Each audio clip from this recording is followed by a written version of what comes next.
Bonjour à tous, je suis ravi de prendre la parole devant vous ce matin.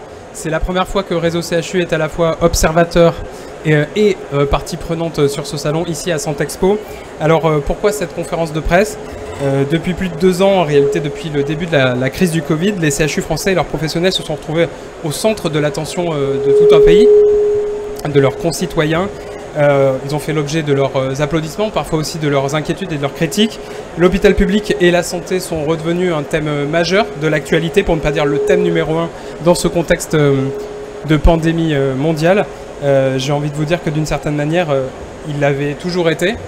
Qui n'a jamais poussé les portes d'un CHU pour une naissance, un passage aux urgences ou voir un proche malade. Donc on a tous un jour été confrontés dans nos vies personnelles au CHU.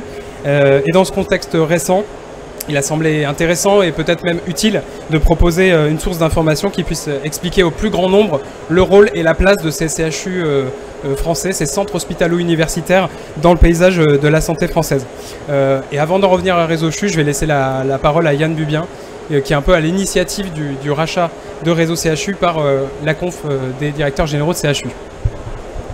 Merci beaucoup Adrien, bienvenue à toutes et à tous. Je suis très heureux de ce lancement de Réseau CHU. Ça fait des années qu'on voulait reprendre ce site. C'est d'abord un site internet qui regroupe les 32 CHU, un site d'information. Notre idée aujourd'hui, c'est d'en faire un grand média des CHU. Aujourd'hui, les CHU, les 32 CHU français, ça représente 400 000 personnes, 400 000 hospitaliers qui travaillent dans les CHU au quotidien.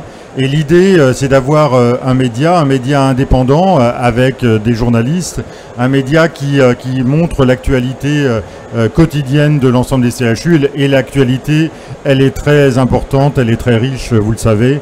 Il y a toujours quelque chose d'important, à la fois dans l'actualité évidemment hospitalière, l'actualité sociale bien sûr, mais également l'actualité nouvelles technologies, tout ce qui est nouveau en matière médicale, pharmaceutique, odonto. C'est vrai qu'on a un secteur qui est extrêmement important, non seulement sur la santé, sur le soin au quotidien de l'ensemble des Français, mais surtout aussi sur la formation, sur la recherche, sur l'enseignement, sur l'innovation, sur lesquels nous sommes extrêmement présents. Alors aujourd'hui à Santexpo, on a décidé avec les 32 CHU de se réunir à la fois physiquement sur le site de Santexpo avec un stand, plusieurs stands qui sont communs, et puis se réunir de manière plus médiatique avec Réseau CHU. Réseau CHU, c'est pas seulement les directeurs généraux de CHU ou les directeurs, c'est vraiment les 400 000 hospitaliers qui sont présents dans les CHU, c'est l'ensemble des communautés qui composent les CHU. On l'a fait ça évidemment avec la conférence des directeurs généraux de CHU, mais des présidents de CME et la conférence des doyens d'université avec qui on travaille au quotidien puisque c'est vraiment un trio qui fonctionne ensemble. L'idée donc c'est de donner des nouvelles, des informations importantes, des informations vérifiées, des informations précises sur l'ensemble de nos CHU, sur ce que nous faisons au quotidien, de manière à faire mieux connaître non seulement les CHU mais également le modèle CHU, la marque CHU et tout ce que sont et font au quotidien nos 400 000 hospitaliers. Voilà, donc bienvenue à Réseau CHU, on l'a lancé, Adrien s'en occupe aujourd'hui avec moi, avec une petite équipe et on souhaite que le développer dans les mois et dans les années qui viennent. Merci à toutes et à tous. Merci beaucoup Yann, merci beaucoup. Juste avant de présenter Réseau CHU, je fais juste un petit point pour me présenter moi, puisque je pense que personne ne me connaît, donc c'est peut-être utile. Moi j'ai une formation de journaliste, j'ai travaillé 8 ans dans les médias, surtout dans des boîtes de production, puisque j'ai eu la chance de travailler dans ce milieu passionnant qu'est le documentaire.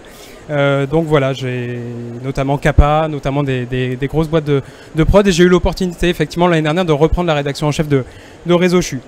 Alors Réseau CHU, c'est quoi? Effectivement, c'est un média dédié aux 32 CHU qui a été créé il y a 24 ans par une journaliste qui s'appelle Marie-Georges Fein. Un site plutôt bien identifié, déjà des pros de la santé. Quand je suis arrivé, il y avait environ 70 000 à 100 000 visites par mois, donc ce qui était déjà un beau potentiel. Et donc dans le contexte qu'évoquait Yann il y a quelques instants, on s'est dit que ça serait bien. Alors je veux tout de suite lever les doutes sur voilà, je m'adresse aux journalistes, aux esprits qui sont attachés à l'indépendance éditoriale. Les choses sont assez claires. L'idée, c'est vraiment moi, je me suis engagé pour développer un média, pas un instrument de communication politique et institutionnelle. Ça existe déjà. Les DG, les présidents de CME, les doyens ont déjà leur site. Donc l'idée, c'est pas de doubler le message, c'est vraiment de faire autre chose, d'apporter vraiment de l'information qui doit s'adresser aux professionnels de CHU, c'est vrai, mais aussi au grand public. L'idée, c'est d'ouvrir les portes de l'hôpital public et des CHU au grand public, mais aussi aux médias, et de pouvoir devenir peut-être une source d'information fiable. Je pense qu'encore une fois, il y a un moment pour ça qui est dédié à ça. Donc, lorsque je suis arrivé l'été dernier, il y avait, effectivement, j'ai trouvé dans Réseau CHU un formidable potentiel, une mine d'informations, des milliers d'articles consacrés aux initiatives des CHU, aux pathologies, mais malheureusement, je me suis aussi vite rendu compte qu'il s'agissait d'un site obsolète, peu lisible, peu intuitif. Donc voilà, on est reparti pour une nouvelle organisation. 7000, voilà. Pour l'anecdote, il y avait plus de 7000 pages sur Réseau CHU, sur la version ancienne. Donc voilà, on s'est dit que ça méritait peut-être d'être revu, d'être rafraîchi. On s'est lancé dans un chantier assez considérable en peu de temps. Cette refonte, je dis on parce qu'en fait c'est un métier de refondre un site internet et j'étais pas tout seul et il a fallu une équipe pour m'accompagner. Donc on a travaillé avec le collectif Cosme, aréopage bordelais de freelance talentueux guidé par Pauline Tréquesser et Alice Garnier sur ce projet. 6 mois de travail pour vous présenter aujourd'hui ce site. On est loin d'un simple toilettage cosmétique, j'allais dire, même si on est évidemment très content de notre nouveau logo et notre charte graphique, mais l'idée c'est d'apporter autre chose. Donc voilà, là c'est une petite réunion de travail qu'on a eue à Bordeaux, puisque nous on est basé à Bordeaux. Et donc on s'est réunis à de nombreuses reprises pour travailler avec ces indépendants, ces freelances qui sont tous spécialistes dans leur domaine et qui nous ont concocté un site sur mesure, épuré, moderne et surtout pratique pour les gens qui veulent y naviguer. Du fond et de la forme donc, avec encore une fois cette volonté de s'adresser au plus grand monde possible, le monde de la santé, le grand public et les médias. RéseauCHU.org a été pensé comme un site d'info, donc on peut le voir dès sa page d'accueil. Alors pour ceux qui sont un peu allergiques au PowerPoint depuis l'université, parce que c'est vrai que c'est pas toujours très digeste, je vous invite à prendre votre téléphone et aller directement sur le site qui est en ligne depuis quelques jours. Parce que l'idée, c'est évidemment, c'est un peu en 2022 incontournable d'avoir un site responsive et qui puisse être aussi consultable chez soi, dans le tram qu'au bureau. Donc voilà, je vous invite à suivre si vous voulez d'aller consulter le site sur votre téléphone. Très rapidement, lorsqu'on se met à faire défiler la page, plusieurs marqueurs. Le premier, c'est effectivement des articles desk, un peu comme ce qu'on pourrait reprendre de l'AFP, donc des papiers bâtonnés, mais aussi des reportages de terrain. J'ai eu l'occasion déjà de me déplacer dans les CHU, c'est vraiment ça qu'on veut apporter comme plus-value, de la vidéo, de l'écrit, mais vraiment sur le terrain pour aller voir ce qui se passe dans les CHU, ce qui n'était pas trop le cas auparavant. Ça restait quand même un site plutôt encyclopédique et qui faisait beaucoup de papiers, disons, bâtonnés à partir de communiqués de communication. Des communiqués de presse, pardon. Autre marqueur, évidemment, je le disais à l'instant, c'est les vidéos. Aller dans les CHU pour tourner des interviews, des reportages et tout type de format vidéo. Et l'idée, c'est pas, encore une fois, de se limiter aux rencontres un peu institutionnelles qui, je pense, sont assez éloignées des préoccupations des gens, en fait, tout simplement, des citoyens. Donc voilà, on veut créer des ponts entre les CHU et la société, se réunir pour comprendre, en fait, ce que font les CHU, parce que je pense que quand on demande, ça reste assez vague, ça reste assez flou. Donc tous ces aspects de recherche, d'innovation, d'enseignement sont très importants. Je pense qu'il y a une grosse marge de manœuvre pour expliquer ce qui se fait dans ces domaines. Parler des sujets évidemment tournés vers l'avenir, comme l'innovation, la transition écologique. Hier, on retransmettait sur Réseau CHU du coup des tables rondes dédiées à la décarbonation des CHU. Donc voilà, je pense que c'est vraiment des sujets qui vont intéresser les gens. Puisqu'il touche aussi d'autres pans de la société, d'autres secteurs. Et encore une fois, une approche multimédia avec de la vidéo, ça nous semble aujourd'hui évidemment indispensable. Donc quelques exemples de vidéos, donc des reportages de terrain. Je me suis déplacé, comme je vous le disais récemment, à Limoges. Donc je suis allé notamment dans le service de neuroradiologie interventionnelle. Voilà, le professeur Aymeric Rouchot m'a très bien accueilli et on a essayé de faire des petits modules vidéo pour expliquer son quotidien, son métier, ce qu'il fait tous les jours, comment ça marche, qu'est-ce qu'un AVC. Voilà, on essaie de faire du décryptage assez grand public pour valoriser les CHU. Aussi des portraits de soignants, on trouvera des portraits pour aller à la rencontre de ces professionnels, notamment dans le cadre de thèmes. Là ici c'était le docteur Noël Bernard, qui est une militante passionnée par les questions de l'environnement, qui s'occupe des questions environnementales, de transition écologique et de développement durable. Donc c'est dans le cadre d'une série qui s'appelle Les Chuchoteurs. Voilà, donc on a parlé de la gestion des déchets, des dasseries, de la consommation énergétique. Effectivement, les CHU sont des gros pollueurs, ils consomment beaucoup d'énergie, l'équivalent d'une ville de 10 000 habitants sur un an. Donc voilà, c'est énorme, il y a des gros enjeux pour rendre l'hôpital plus durable. Donc ça, c'est un exemple. On rencontrera évidemment plein de métiers différents et plein de personnalités. C'est ça aussi qu'on veut créer. C'est pas juste des blouses blanches ou des gens qui travaillent comme ça dans l'ombre. C'est quand même des individualités, des caractères qui font tourner des énormes machines qui nous concernent tous en fait finalement. Évidemment, hein, aussi quelques rendez-vous de la vie déchue, donc Santexpo l'année dernière, où on a beaucoup parlé du recrutement, de comment faisaient les CHU, qu'ils soient à Bordeaux ou à Paris, pour essayer d'attirer les talents, les futurs infirmiers. Tous n'avaient pas les mêmes arguments de vente, hein, évidemment, et les assises hospitalo-universitaires qui sont quand même un moment incontournable de la vie des CHU.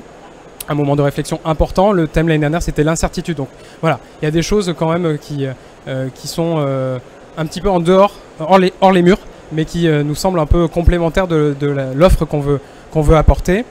Et puis des archives INA. Alors ça, c'est quelque chose auquel je tenais beaucoup dès que je suis arrivé. C'est peut-être ma formation et mon expérience dans le documentaire. Je suis assez fan d'archives et je trouvais ça assez sympa, en fait, de pouvoir récupérer quelques archives INA et de construire des petits modules comme ça. Donc si vous allez sur le site, on a une page qui s'appelle Histoire des CHU, qui existait déjà mais qu'on a voulu rendre plus interactive, sur lequel on va retrouver une chronologie de l'histoire des CHU depuis 1958 et dans lequel on a intégré des petites archives, notamment dans les années 60-80 où tous les CHU sont sortis de terre dans une période faste économiquement. Donc voilà, c'était chouette et pour l'instant on est en discussion pour développer un partenariat avec l'INA, donc c'est plutôt enthousiasmant.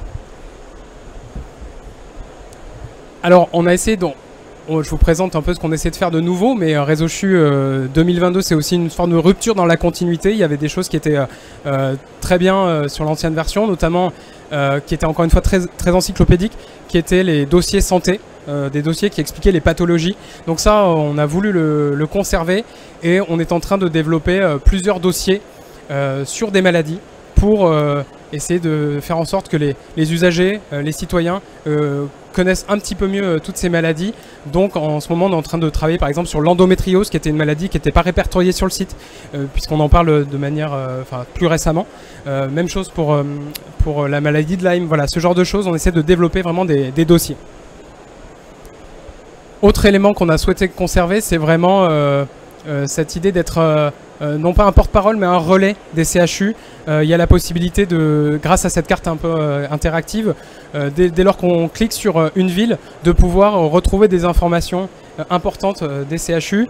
Une page de présentation sur laquelle il y a des infos importantes, des contacts, des chiffres clés de l'activité au niveau de la formation, des urgences, du soin et évidemment les organigrammes pour qu'on comprenne comment ils fonctionnent. Donc ça, on a souhaité le conserver dans cette nouvelle version.